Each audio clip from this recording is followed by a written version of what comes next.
घर के अंदर आते ही विवियान की वाइफ नूरान ने दिया चूम को कंफ्यूजिंग टास्क। करणवीर को लेकर क्यों दी चूम दरांग को वार्निंग। चलिए जानते हैं पूरी अपडेट इस वीडियो में, लेकिन इससे पहले चैनल को नहीं किया सब्सक्राइब तो प्लीज कर लीजिए। अगर बात की जाए तो बिग बॉस सीजन 18 के घर में फैमिली वीक की शुरुआत हो चुकी है। ऐसे में नूरान घर वालों से मिलने के बाद जब चूम के पास अकेले में आती हैं तो चूम को सीक्रेटली कंफ्यूजिंग टास्क के बारे में बताती हैं। ऐसे में नूरान को ये टास्क जो है वो कन्फेशन रूम में बिग बॉस ने दिया था, जहां बिग बॉस ने कहा था कि नूरान, घर के अंदर आपको एक कंटेस्टेंट चूज करना है और उसी कंटेस्टेंट के साथ मिलकर डिस्कस करने के बाद एक ऐसे घर वाले का नाम बताना है जिसे आप घर से बेघर करना चाहेंगी।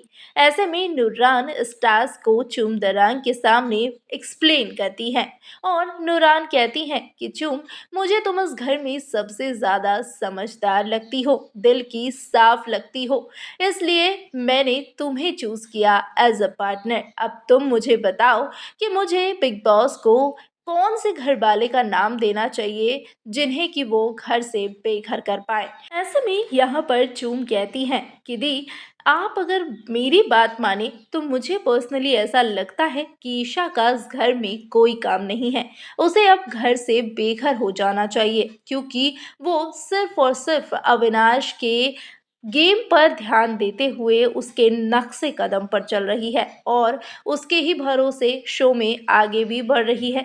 भले ही आपको मेरी बातें बुरी लगे, क्योंकि विवियान, ईशा और अविनाश एक ग्रुप के मेंबर है और आप विवियान की वाइफ हैं, तो आपको ये सुन के बुरा लग रहा होगा, लेकिन जेन्युइनली अगर बात की जाए तो ईशा को इस घर से बेघर हो जाना चाहिए। जिसके बाद नूरान कहती हैं कि देखो चूम, मैंने तुम्हारा नाम इसलिए चूज किया और तुमको एज अ पार्टनर इसलिए चूज किया क्योंकि मुझे तुम पर पूरा भरोसा है। मैं जानती थी कि तुम जिसका भी नाम लोगी वो जेन्युइन पर्सन होगा, और पर्सनली अगर मैं तुम्हें बताऊं तो मुझे भी ईशा ही लगी थी इस घर से बेघर होने के लिए। मैं भी अब बिग बॉस से ईशा का ही नाम दूंगी ताकि वो घर से बेघर करने के लिए ईशा का नाम चूज कर सके। वहीं दूसरी तरफ यहाँ पर चूम को करणवीर के बारे में भड़काते हुए, वार्निंग देते हुए लिटरली नजर आती है नूरान। नूरान यहाँ पर कहती हैं कि चूम, तुम्हें एक बात बोलूं, तुम्हें बुरा तो नहीं लगेगा। जिसके बाद चूम कहती हैं कि नहीं, आप मुझसे बरी हैं, पूरे शो में आपने मुझ पर नजर रखी है, मुझे देखा है, मेरे रिश्तों को देखा है, आप मुझे जो भी कहेंगी मैं आपकी बातों को मानने की पूरी कोशिश करूंगी। जिसके बाद नूरान कहती हैं कि तुमने तो देखा ही होगा चूम कि किस तरीके से करणवीर ने अपने दोस्त को धोखा दिया, विवियान को डिनायल कर दिया कि भाई मेरे तुम दोस्त नहीं हो, हमारी दोस्ती सिर्फ 20 सेकेंड 20 मिनट के कॉल पर अटकी है। ऐसे में तुम ये बताओ कि जो 12 सालों से उसका दोस्त रहा है उसे करणवीर दोस्त मानने से इनकार कर चुका है, तो तुम ही सोचो कि तुम इस घर से जब बाहर जाओगी तो तुम्हें कितनी ही वैल्यू करण देगा। जिसके बाद चूम कहती हैं कि दी, बस मैं आपसे एक ही बात कहना चाहूँगी कि करणवीर मेरे दोस्त हैं और मुझे उन पर पूरा भरोसा है।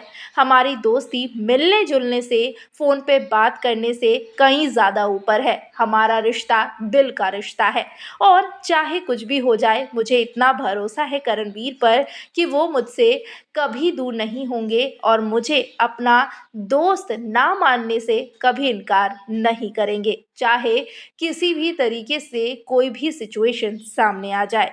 ऐसे में यहाँ पर जो नूरान है वो चूम की बातों को सुनकर काफ़ी ज़्यादा शॉक हो जाती हैं और कहती है कि मैंने तो चूम तुम्हें वार्निंग दिया है, क्योंकि मैंने अपने हस्बैंड विवियान के साथ वो चीज़ें होती हुई देखी है, इसलिए बस मैंने तुम्हें आगाह किया। बाकी तुम्हारी मर्जी है, तुम्हारे रिश्ते हैं, तुम्हारी दोस्ती है, तुम जिसके साथ चाहो उसके साथ रखो। बाकी आप क्या कहना चाहेंगे, कमेंट सेक्शन में अपने रिएक्शन ज़रूर शेयर करें।